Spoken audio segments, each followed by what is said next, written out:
성령과 비로소 거듭나니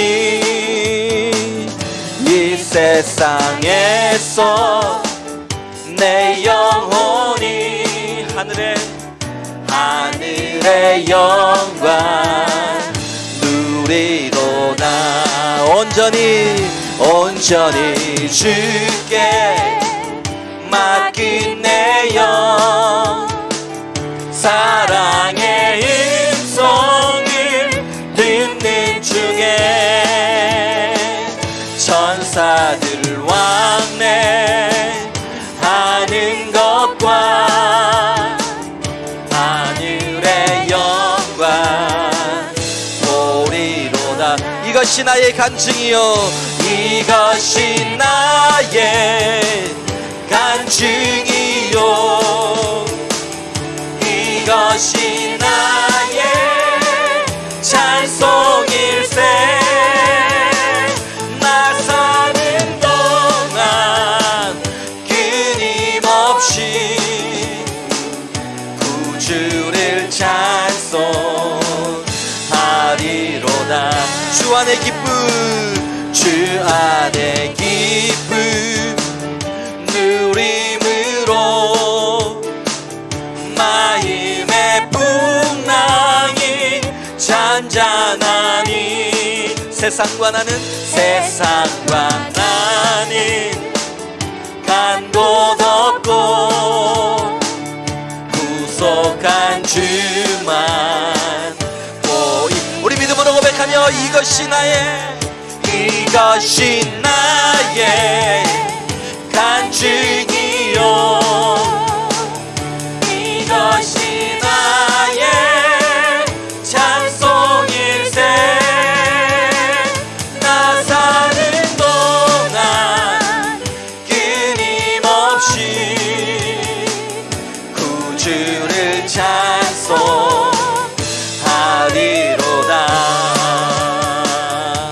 할렐루야.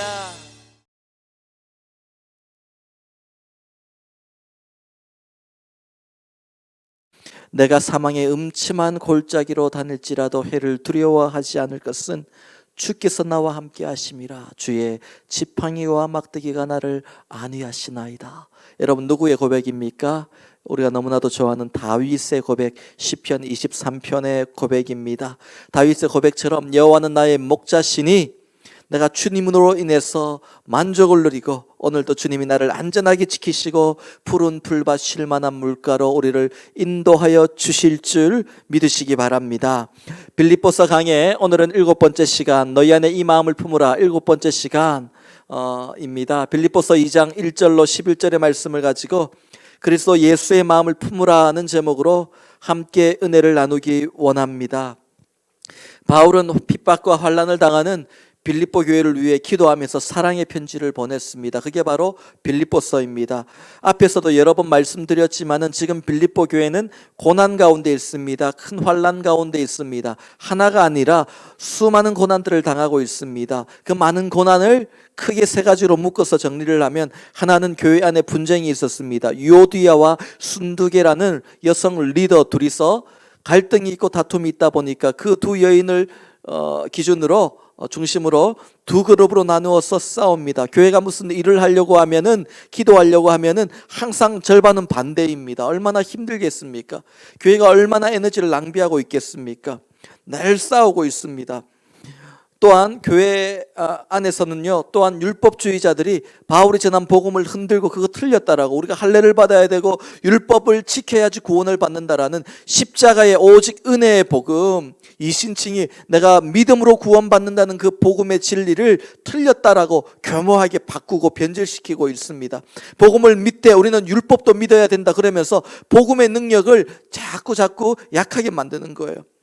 또 빌립보 그 도시 전체가 리틀 로마와 같은 곳이라 했습니다. 퇴역한 로마 군인들이 와서 거기 로마 시민권을 가지고 정착하는 곳입니다. 우리가 잘 알고 있듯이 그 당시 로마 황제는 신과 같은 존재입니다. 신입니다. 하나님과 같은 존재로 그들이 섬겼습니다. 그런 로마의 문화나 정치적인 힘 아래에서 교회가 제대로 성장할 수가 없어요. 얼마나 힘들었겠습니까? 교회와 성도들이 자유롭게 복음을 전하고 하나님의 나라의 복음을 선포할 수 없었던 것입니다. 복음과 관련된 일들을 당연히 환난과 핍박이 따르는 일들이었습니다. 참 위험한 일들이었습니다. 소리가 잘 나가고 있나요? 예. 앞에서 말한 이 문제들 중에 여러분 어느 것 하나도 쉬운 문제가 없었습니다. 빌립보 교회가 당하는 환난을 크게 세 가지로 말씀드렸지만은 그 각각 항목마다 디테일하게 들어가다 보면 그 안에도 또 수많은 문제들이 가지를 치고 있는 거예요. 문제가 수십 가지, 수백 가지인지 모릅니다. 그것이 바로 빌립보 교회의 상황이었습니다. 여러분, 우리가 살면서 여러 가지 고난이 한 번에 동시에 밀려올 때에 그냥 물 밀듯이 쓰나미처럼 밀려올 때에 여기서 터진 문제를 해결하려고 열심히 뛰어다니면 또 여기서 또 문제가 터지고 또 저기서 문제가 터지고 여기저기 다 뛰어다니다 보면 앞에서 뒤에서 생각지도 못한 곳에서 문제가 터지기 시작합니다. 그러다 보면은요, 이 인생의 문제가 세 가지, 네 가지 그 이상으로 계속 생기면 나중에는 열심히 뛰어다니고 싶어도 내가 어디로 뛰어가야 될까? 무슨 일을 먼저 해결해야 될까? 어떻게 시작해야 될까? 혼란스러운 거예요. 머리가 하얘집니다. 어디서부터 어떤 순서로 어떻게 풀어가야 될지 방향을 잃어버리는 거예요. 많은 문제 앞에서 머리가 멍해지면서 아무것도 하지 못하고 그냥 손을 놓고 넋을 놓고 서 있을 때가 있습니다. 아마 여러분 그런 경험 해보신 적 있을 거예요. 문제가 한두 가지라면 뛰어다녀 보겠는데 세 가지, 네 가지 그 이상이다 보면은요, 사람이 그냥 넋을 놓고 자포자기하는 심정이 됩니다. 어떻게 할 줄을 모르는 거예요. 요즘 우리의 삶이 그럴 때가 많을 줄 압니다. 힘든 문제 하나를 해결하고 나면 또 다른 문제들이 터져 나오는 거예요. 하나를 해결하고 나면 다음에는 두 개, 세 개 계속해서 문제가 나옵니다. 하나 해결하고 나서 또 하나가 생기는 게 아니라 두 배, 세 배 더 많은 문제들이 생기기 시작합니다. 문제를 해결할 수 있는 내 능력이나 의지보다 문제가 새롭게 생기는 그 속도가 더 빨라서 뛰어다니다가 점점 지치기 시작합니다. 주저앉는 거예요. 그리고 나중에는 여러 고난들을 동시에 감당하면서 경험하면서 어디서부터 어떻게 풀어가야 될지 방향을 잃어버립니다. 빌립보 교회가 지금 그런 비슷한 상황에 있는 거예요. 바울은 그런 빌립보 교회에게 복음으로 새롭게 방향을 제시합니다. 무엇을 먼저 해야 되는가? 문제가 수십 가지, 수백 가지 수많은 고난들이 한 번에 밀려온다 할지라도 그러나 먼저 시작해야 되는 것은 언제나 똑같다는 겁니다. 그게 뭐냐면은 우리가 그리스도의 마음을 품는 겁니다. 우리 안에 세상의 마음이 아닌 그리스도의 마음을 품는 것에서부터 한 가지 문제이든지 수십 가지 문제이든지 어떠한 고난이든지 풀어나가는 그 첫 출발이 된다는 것입니다. 바울이 그 얘기를 하고 있는 거예요. 너희 안에 이 마음을 품으라, 그리스도의 마음이니. 먼저 빌립보 교회 성도들 한 사람 한 사람이 그 마음속에 그리스도의 마음을 회복하고 문제로 인한 걱정과 염려와 두려움, 그게 사로잡혀 있지 말고 그리스도의 마음을 회복하고 그 그리스도의 마음으로 성도들이 한 교회를 이루고 하나로 모여 한 마음 한 뜻이 되면 교회 안의 문제들이 해결될 것이고 그 빌립보 교회 안의 문제들이 해결되고 교회가 단합하고 힘을 합하게 되면 그 힘을 가지고 나가 혼자 싸우는 것이 아니라 함께 싸우는 그런 믿음의 역사가 나타날 것이다. 세상의 그 어떤 공격도 교회를 흔들고 성도를 흔드는 그 어떤 영적인 공격도 그리스도의 마음을 품은 성도들이 모여 한 마음 한 뜻으로 나아가면 넉넉히 이겨낼 수 있다. 이게 복음의 방법이고 문제를 해결하는 순서라고 얘기하고 있는 것입니다. 내가 먼저 영적으로 회복되어야 하나님의 교회가 힘을 얻습니다. 그때부터는 나 혼자 세상의 문제들과 싸우는 것이 아니라 교회가 하나 되어 함께 싸워 이길 수 있는 거예요. 그래서 오늘 본문 2절 말씀을 보면 마음을 같이하여 같은 사랑을 가지고 뜻을 합하여 한 마음을 품어라고 얘기합니다. 에베네셀의 모든 성도들이 이 환난의 때에 외롭게 홀로 싸운 일이 없기를 바랍니다. 한 교회가 되어 함께 싸우고 함께 이겨낼 수 있기를 축복합니다. 오늘 본문 4절 말씀을 함께 읽습니다. 시작. 각각 자기 일을 돌볼 뿐더러 또한 각각 다른 사람의 일을 돌보아 나의 기쁨을 충만하게 하라. 바울은 빌립보 교회가 서로 돌보고 섬기는 모습을 볼 때 그 마음의 기쁨이 넘칠 것이라고 말합니다. 그렇게 할 때 바울의 기쁨보다 하나님의 기쁨이 더 크신 거예요. 지금 바울은 빌립보 교회가 한 마음 한 뜻으로 자기 일을 돌보느라 각각 다른 사람들의 일도 함께 돌보면 내가 참 기쁘겠다라고 얘기했는데, 바울만 기쁜 게 아니에요. 교회가 그렇게 서로를 돌보게 되면 하나님의 기쁨이 얼마나 크시겠습니까? 우리는 각각 자신의 일에 최선을 다해야 되지만, 그럼에도 각각 다른 사람들의 일에도 함께 관심을 가지고 돌보아야 되는 겁니다. 우리는 지금 함께 싸우고 있는 전우입니다. 여러분, 전우애가 있습니다. 전우애가 무엇입니까? 전쟁 중에 옆에 전우가 부상을 당하면 버리고 갑니까? 그냥 떨쳐버리고 갑니까? 살려달라고 할 때 뿌리치고 가는 게 전우애입니까? 그렇지 않습니다. 전쟁 중에 옆에 전우가 부상을 당하면 버리고 가는 것이 아니라 달려가서 치료해주고 업고서라도 함께 포기하지 않고 가는 게 전우애입니다. 포기해버리고 혼자 싸우면 훨씬 더 편하게 싸우고 더 잘 싸우고 더 안전할 수 있을 것 같지만 그렇지 않아요.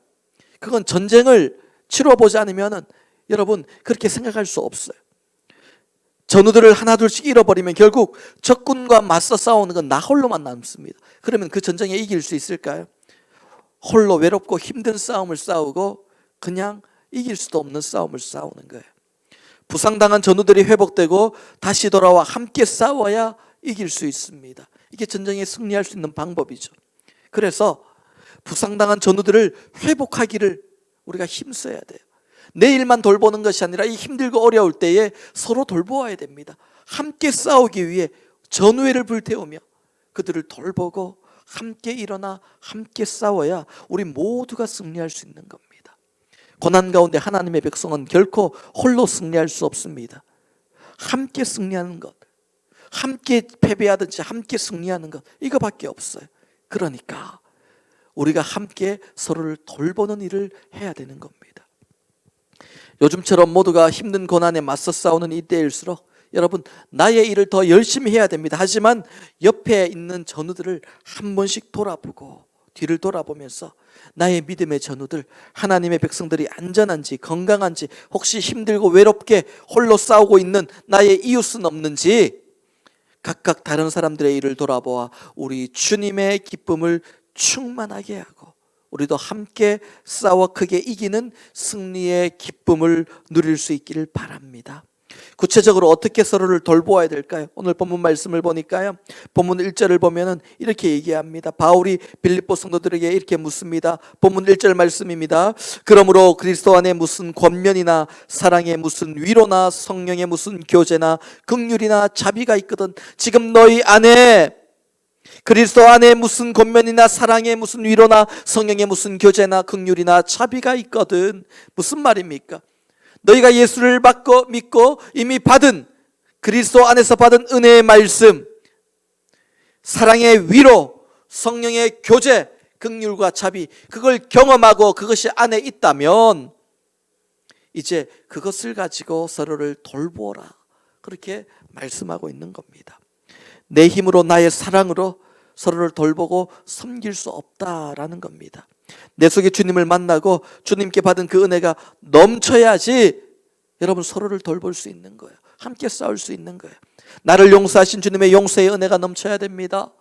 나를 위로하신 위로의 은혜가 넘쳐야 됩니다. 나를 일으켜 세우신 회복의 은혜가 넘쳐야 됩니다. 그 은혜를 충만하게 경험하고 그 은혜가 넘칠 때 그 은혜 안에서 서로를 돌볼 힘이 생긴다. 바울은 그렇게 얘기하고 있습니다. 사랑하는 성도 여러분, 오늘 내 안에 주님의 은혜를 다시 회복하는 역사가 있기를 바랍니다. 주님의 은혜가 우리 마음에 강물처럼 다시 흘러 넘치기를 축복합니다. 성령이 주시는 그 기쁨과 은혜가 내 영혼을 회복시키시고 내 삶을 일으켜 세우시고 더 나아가 강물 같은 그 은혜가 내 속에서 가득 차고 흘러 넘쳐서 은혜의 강물이 되어 연약한 자들을 일으켜 세우고 돕고 섬기는, 돌보는, 위로하는 역사가 있기를 축복합니다. 그렇게 해서 함께 싸워야 되는 겁니다. 계속해서 오늘 본문 5절 말씀입니다. 5절 말씀을 함께 읽습니다. 시작. 너희 안에 이 마음을 품으라. 곧 그리스도 예수의 마음이니. 이는 우리가 지금 그리스도 예수의 마음을 품는다라는 주제를 가지고 말씀을 보고 있습니다.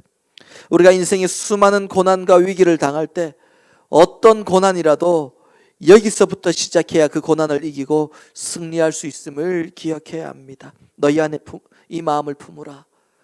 곧 그리스도 예수의 마음이니. 오늘 이 5절의 말씀을 영어 성경 NIV 영어 성경을 보니까 이렇게 번역했더라고요. Your attitude should be the same as that of Jesus Christ. 마음만을 얘기하는 게 아니에요. Your attitude라고 그랬어요. 너의 마음과 삶의 자세가 예수님처럼 예수님을 닮아가야 된다는 겁니다. 지금 바울이 말하는 것은 우리가 주님의 마음만을 품고 그 마음만 가지고 사는 게 아니에요. 그 마음으로 끝나는 게 아니에요. 주님의 마음이 내가 세상을 살아갈 때 내 삶의 자세가 되고, 내가 고난을 막닥뜨리는 내 마음의 자세가 되고, 삶의 자세가 되고, 그것이 내 삶의 모습으로 나타나는 것, 그래야 고난을 이길 수 있는 힘이 생긴다라는 겁니다. 여러분, 마음만 가지고 있는 게 믿음이 아니에요. 믿음은 우리의 삶의 자세를 바꿉니다. 믿음은 우리의 삶의 모습을 바꾸게 됩니다. 바울은 그 믿음의 자세, 그리스도의 마음이 우리의 삶의 자세가 되고 우리의 모습이 되어야 된다, 그렇게 얘기하고 있는 것입니다. 그동안 바울이 수많은 고난을 경험하면서 수없이 경험하고 또 경험하고 결국 확신하게 된 것은 어떤 고난이든 그리스도의 마음으로 삶의 중심을 먼저 잡고 그것이 고난을 맞서 싸우는 내 삶의 자세가 될 때 이처럼 고난을 맞서 싸워 이길 수 있는 완벽한 준비가 없었다라는 겁니다. 우리가 싸우기 전에 준비를 합니다. 어떻게 싸울지 생각을 하고 준비를 해요.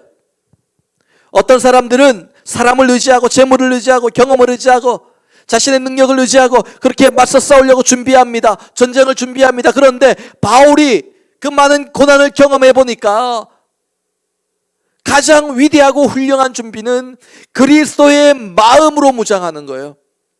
그 마음이 내 삶의 자세가 되는 거예요. 너는 칼과 방패와 창과 단창으로 내게 나오지만은 나는 만군의 여호와의 이름으로 너에게 나가노라. 누가 고백했습니까? 다윗이 골리앗에게 그렇게 고백했습니다. 이 자세, 이 삶의 마음, 주님을 신뢰하는 삶의 모습이 그 큰 골리앗도 넘어뜨릴 수 있는 거예요.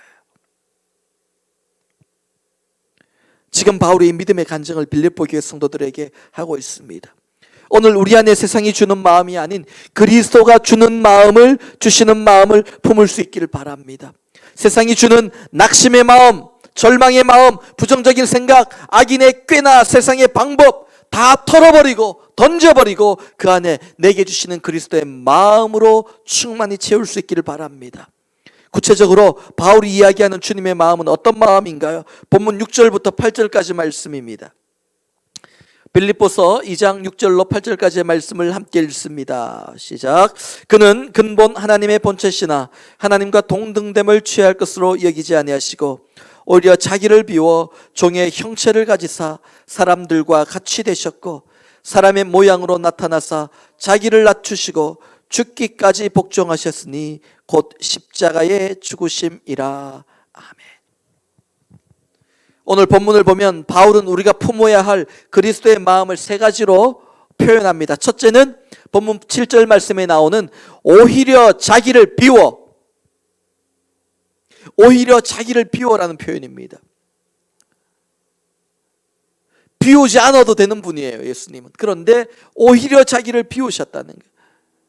자기를 비우고, 그리고 그 육신의 생각이 아닌 인간의 몸으로 오신 그 예수님, 자기를 비우시고 그 안에 하나님의 뜻과 계획을 마음에 채웠습니다. 우리가 고난의 십자가를 견뎌내고 오늘 이 고난의 십자가들을 이겨내고 부활의 기쁨, 승리의 기쁨을 누리려면 가장 먼저 나 자신을 비우는 일을 해야 합니다. 나의 무엇을 비워야 됩니까? 내 안에 있는 세상의 마음을 비워야 됩니다. 내 안에 있는 죄와 우상들을 비워야 됩니다. 내 속의 욕심과 인간의 생각들을 비워야 됩니다. 좋지 않은 생각, 부정적인 생각, 내 마음을 짓누르고 평안과 소망을 빼앗들어가는 모든 세상의 마음들을 비워야 됩니다. 그리고 그리스도의 마음으로 채워야 됩니다. 세상의 마음들을 내 마음에 한가득 싣고 우리가 세상을 살아가는 것은 우리 인생을 항해자로 비유했을 때 우리가 항해하는 그 배 위에 큰 바위 덩어리를 수없이 싣고 항해하는 것과 같습니다. 앞으로 나갈 수 없습니다. 점점 가라앉는 거예요. 어떻게 해야 됩니까? 다 바다에 던져버려야 됩니다. 그래야 앞을 향해 나갈 수가 있습니다. 그리스도의 마음으로 채워야 되는 것입니다. 두 번째로 오늘 본문 8절 말씀에는 자기를 낮추시고라는 표현으로 그리스도의 마음을 표현하고 있습니다. 본문 6절 말씀을 보니 그는 근본 하나님의 본체시나 하나님과 동등됨을 취할 것으로 여기지 아니하시고라고 했습니다. 여러분, 자기를 낮추신다는 건 어떤 거예요? 하나님과 본체시고 하나님과 동등됨을 주장하실 수 있는 하나님이신 예수님이지만은 하나님만이 누릴 수 있는 것들을 다 내려놓고 희생하셨다라는 것입니다. 예수님께서 자기를 낮추셨다라는 표현 때문에 예수님께서 자신을 높이지 않으셨다 오해할 수 있지만은 예수님은 스스로를 높일 필요가 없는 분입니다. 가장 높은 곳에 계신 분이기 때문에 더 이상 스스로를 높일 필요가 없어요. 그런 하나님이 자기를 낮추셨습니다. 세상 사람들이 볼 때는 세상이 예수님을 낮춘 것 같아요.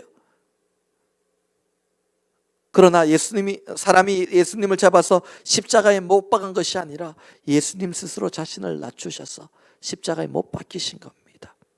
힘이 없어서 낮아진 게 아닙니다. 스스로 자신을 낮추셨습니다. 저는 그런 생각을 해봅니다.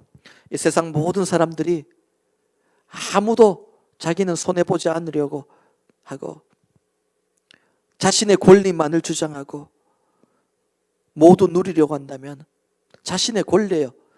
마땅히 내가 누려야 될 권리예요.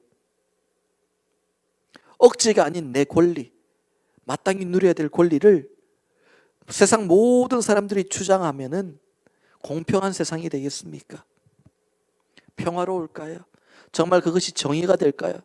어떤 사람들은 모든 사람들이 권리를 찾는 게 정의로운 세상이라고 하고 천국이라고 얘기하지만, 그러나 그렇게 될 때 그것은 지옥이 되는 거예요. 모두가 고통받게 됩니다.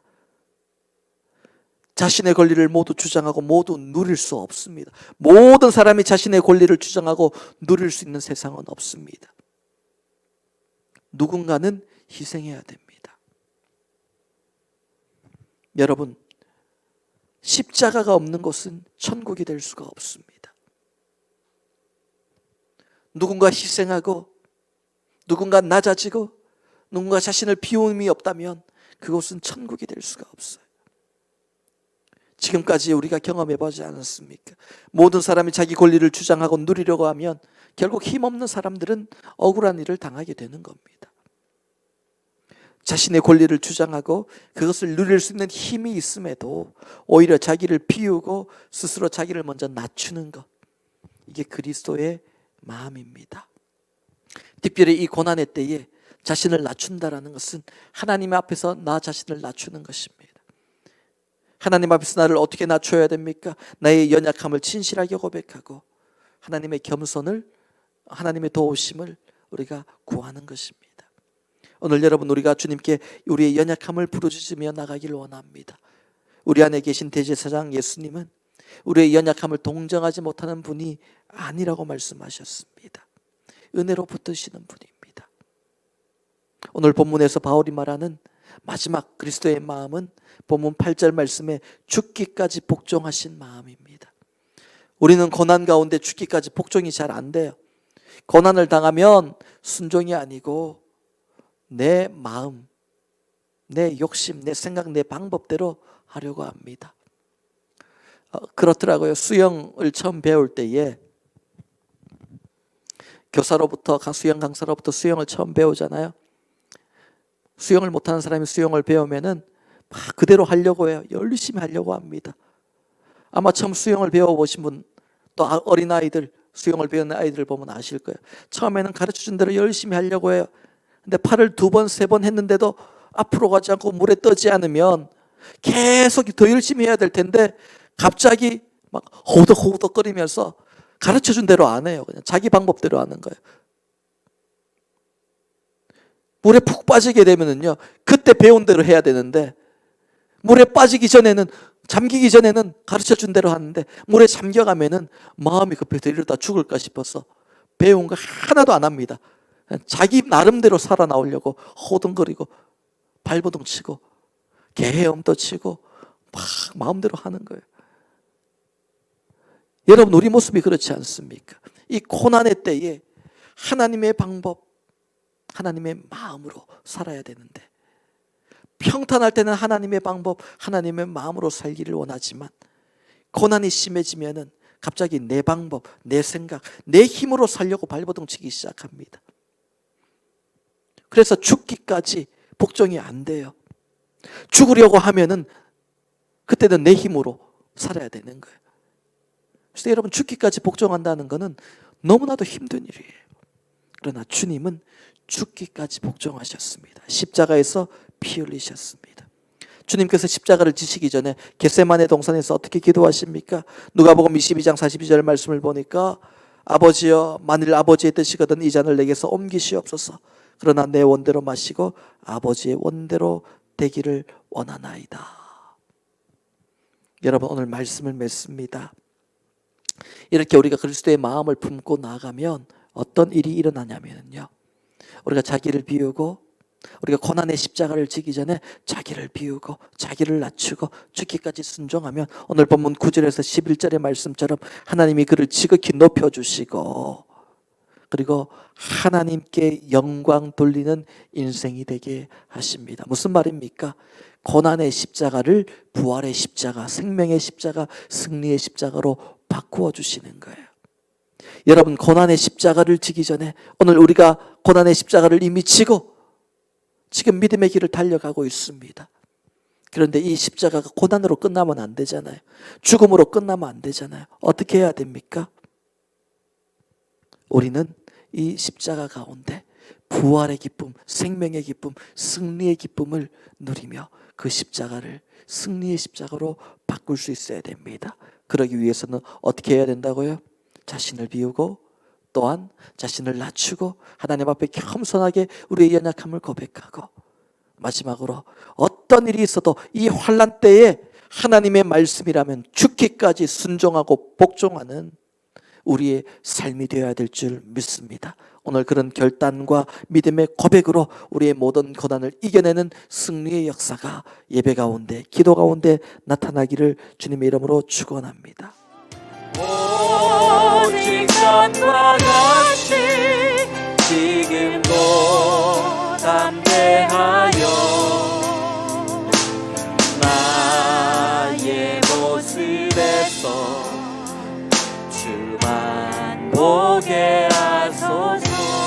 우리 계속해서 고백합니다. 낮의 내처럼 밤의 날처럼, 낮의 내처럼 밤의 날처럼 그렇게 살 순 없을까? 욕심도 없이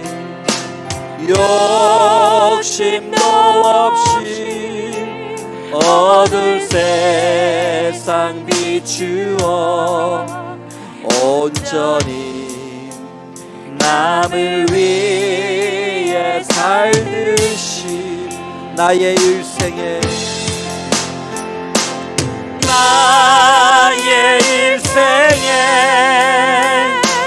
꿈이 있다면 이 땅에 빛과 소금 되어 가난한 영혼, 지친 영혼을 가난한 영혼, 지친 영혼을 주님께 인도하고 있네.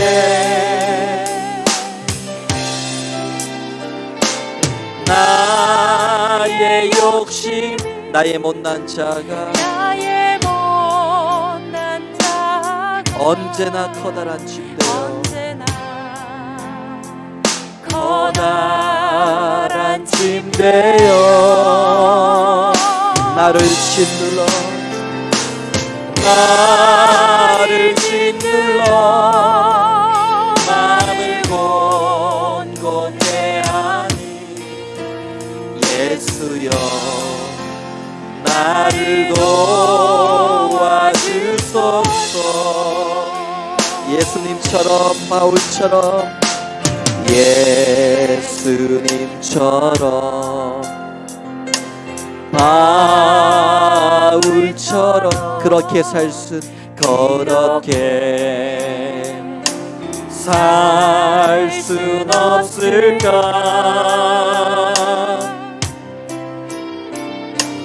남을 위하여 당신들의 온몸을 온전히 버리셨던 것처럼 주의 사랑을 주의 사랑을 베푼 사랑 값없이 늦어주는 사랑. 그러나 나는 주는 것보다